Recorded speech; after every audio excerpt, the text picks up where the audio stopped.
সে জায়গায় আমার হার জিত বড় কথা না, বড় কথা হচ্ছে শিক্ষার্থীরা তাদের প্রতিনিধিত্ব পাচ্ছে। যদিও আমি হেরেও যাই, আমি বিগত দিনে যেভাবে কর্মকাণ্ড করেছি নিঃস্বার্থভাবে আমি শিক্ষার্থীদের পাশে থাকবো। আমি যদি ব্যক্তি আব্দুল কাদের কথা বলি, আমি 19 সালে ক্যাম্পাসে আসার পর থেকে কোনো জিতার পাওয়া কিংবা কোনো স্বার্থের জন্য কোনো কিছু লাভের জন্য কিন্তু আন্দোলন সংগ্রাম করে নেই। কিন্তু আমাকে যখন ফার্স্ট ইয়ারে একটা কমেন্টের জেদ যখন বের করে দেয়, আমি কিন্তু বের হয়ে যাই। আমাকে একটা শর্ত দেয় যে তুমি হলে থাকবা নাকি বের হয়ে যাবা, কোনটা করবা।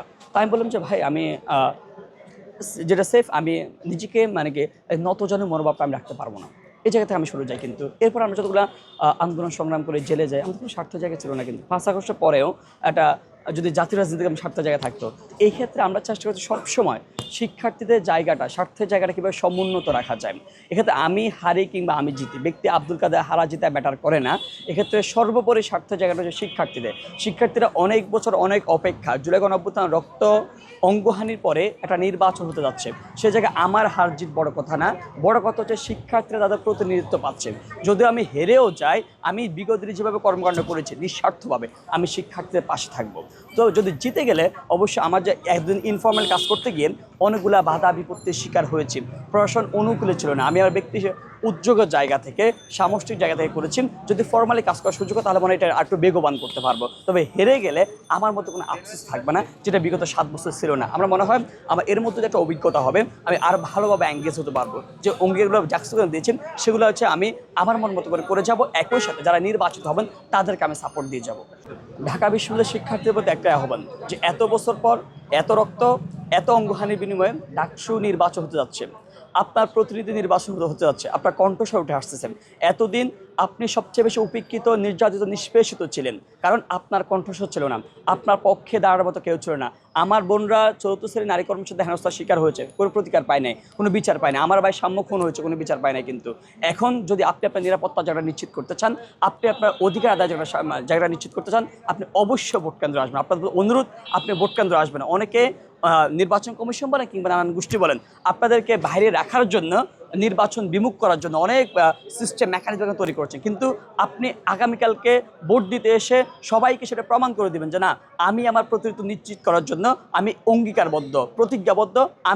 আপনি অবশ্যই আসেন, যাকে খুশি তাকে ভোট দিতে হবে, অবশ্যই আপনাকে আসতে হবে, আপনার প্রতিনিধিত্ব আপনার নিশ্চিত করতে হবে। যদি আপনি না আসেন, দেখা যাচ্ছে কি আপনার আশা আকাঙ্ক্ষার পাত্র প্রতিনিধিত্ব হয়ে উঠে আসবে না, যার ভোগান্তি শিকার আপনাকে হতে হবে। এই মনে হয় এই বুঝটা মনে হয় ঢাকা বিশ্ববিদ্যালয়ের প্রত্যেকটা শিক্ষার্থীর আছে, সে দায়িত্বের জায়গা থেকে আপনি আসবেন, এটা আমরা কামনা করি।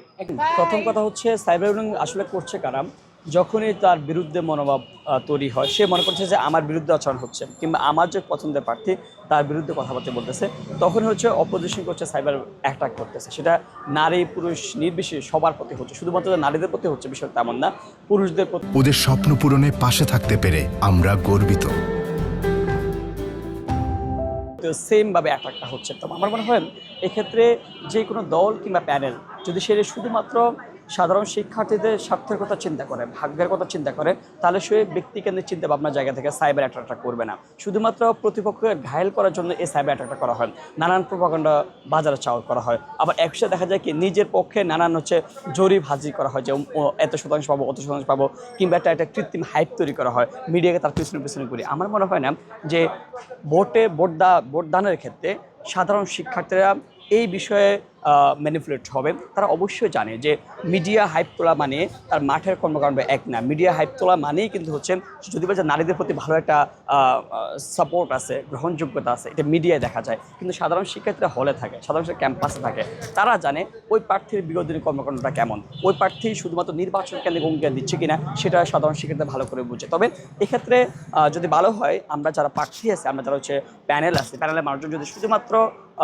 এই যে বায়াসনেস কিংবা হচ্ছে গিয়ে প্রতিপক্ষকে ঘায়েল করার এই মনোভাব থেকে সরে আসতে পারি, তাহলে সুন্দর সুষ্ঠু একটা নির্বাচন উপহার দিতে পারবো আমরা। কিন্তু আর একটা বিষয় হচ্ছে, শিক্ষার্থীরা কখনোই কিন্তু মিডিয়া হাইপ কিংবা হচ্ছে গিয়ে মিডিয়ার মাধ্যমে অনেকে বোলিং করা, ট্যাগিং করা, এটা কখনো তারা আমলে নেবে না। কিন্তু তারা শেষ দিন এসে অনেকভাবে কুচ্চাল খেলতে পারে, কিন্তু মিডিয়া কেন্দ্রিক যে হাইপ তুলে দেবে, যে অমুক মনে হয় জিতে যাচ্ছে, অমুক মনে হয় হেরে যাচ্ছে, অমুক তো ভোট ব্যাংক নাই, এটা মনে হয় না আমল নেই। তারা সচেতনভাবে দেখবে মাঠ পর্যায়ে আসলে কি চলতেছে, তারা আগে কে কোন কর্মকর্তা সেটা মাথায় নেবে। কিন্তু একটা বিষয় যদি করা যায় তাহলে মানে সুন্দর সুষ্ঠু নির্বাচন উপহার দেওয়া সম্ভব হবে। শুধুমাত্র মনোভাব পরিবর্তন দরকার।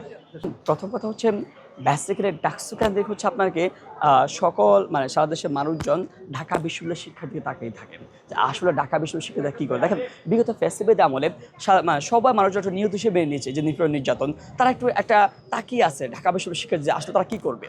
তো সেই জায়গা থেকে ঢাকা বিশ্ববিদ্যালয় যেদিকে পথ দেখাবে বাংলাদেশ সেদিকে পথ যাবে। ঢাকা বিশ্ববিদ্যালয় যদি সঠিক নেতৃত্ব তুলে আনতে পারে বাংলাদেশ সঠিক নেতৃত্ব তুলে আনতে পারে। এই জন্যই ডাকসুকে দ্বিতীয় পার্লামেন্ট বলা হয়। যদি ডাকসুর মধ্য দিয়ে যোগ্য নেতৃত্ব উঠে আসে, ডাকসু যদি ইফেক্টিভ হয় তাহলে বাংলাদেশের জাতীয় নির্বাচন যোগ্য নেতৃত্ব উঠে আসবে। বাংলাদেশের জাতীয় নির্বাচন ইফেক্টিভ হবে, সাধারণ শিক্ষার্থীদের সাধারণ জনতা ছাত্র জনতার স্বার্থের জায়গাটা সমুন্নত হবে।